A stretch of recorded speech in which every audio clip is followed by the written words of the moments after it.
¿Sabías que uno de los más grandes literatos mexicanos del siglo XX escribió apenas 2 novelas y aún así logró influir en los mejores autores de la literatura hispanoamericana? ¿Sabes de quién estamos hablando? ¡Exacto!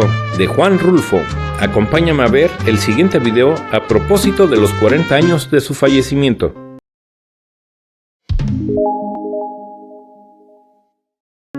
Juan Nepomuceno Carlos Pérez Rulfo Vizcaíno nació el 16 de mayo de 1917 en Apulco, Jalisco, aunque él mismo mencionaba que en ocasiones señaló al poblado de Sayula como su lugar de origen debido a que Apulco era muy pequeño y no aparecía en los mapas.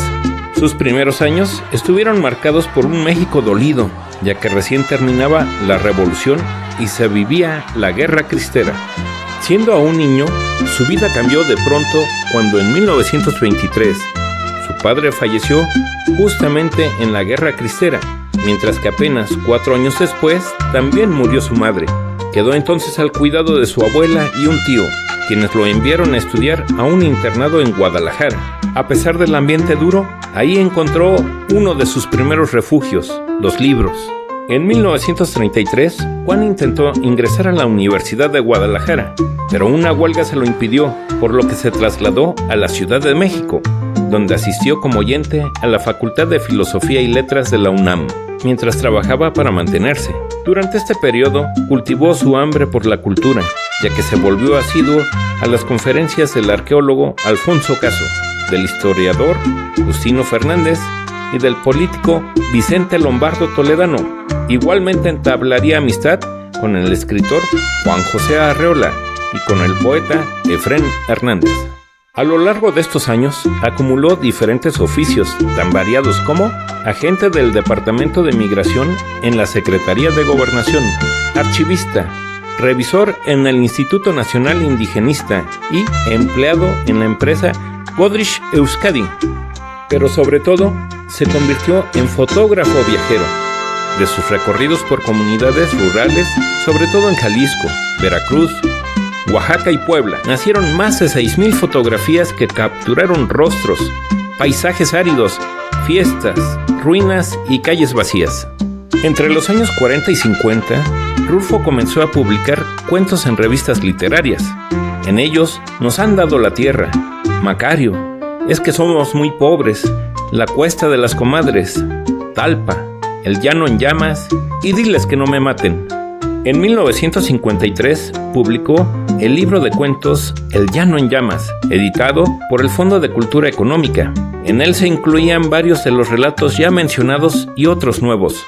Sin embargo, su obra maestra llegó 2 años después, cuando Juan Rulfo publicó Pedro Páramo, una novela de apenas 124 páginas que revolucionó la literatura en español. La historia sigue a Juan Preciado, quien llega al pueblo de Comala buscando a su padre, Pedro Páramo, solo para descubrir que Comala está poblado por voces, ecos y muertos.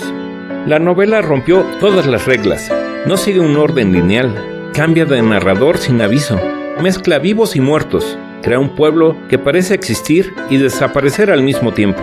A pesar de su obra breve, Rulfo fue admirado por grandes escritores latinoamericanos como Gabriel García Márquez y Jorge Luis Borges.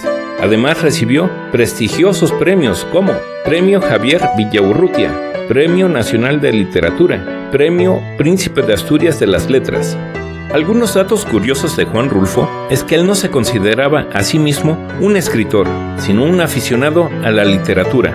Adicionalmente, se debe mencionar su papel en el cine, ya que fue guionista de distintas películas e incluso llegó a actuar, como en el caso de la cinta En este pueblo no hay ladrones, de 1965, donde comparte elenco con grandes personalidades de la cultura, como Arturo Ripstein, Abel Quesada, Leonora Carrington, Carlos Monsiváis, Gabriel García Márquez, Luis Buñuel, Ernesto Cabral, José Luis Cuevas y Alfonso Arau. Juan Rulfo falleció el 7 de enero de 1986 en la Ciudad de México, dejando una obra breve pero profundamente influyente que transformó para siempre la literatura mexicana y latinoamericana. Hoy, a 4 décadas de su partida, sus personajes, sus silencios y sus paisajes continúan resonando en quienes lo leen. Ahora que conoces más de la vida y obra de Juan Rulfo? Cuéntanos, ¿qué cuento o pasaje de su obra crees que refleja mejor a México? Déjanoslo saber en los comentarios y recuerda seguirnos en todas nuestras redes sociales.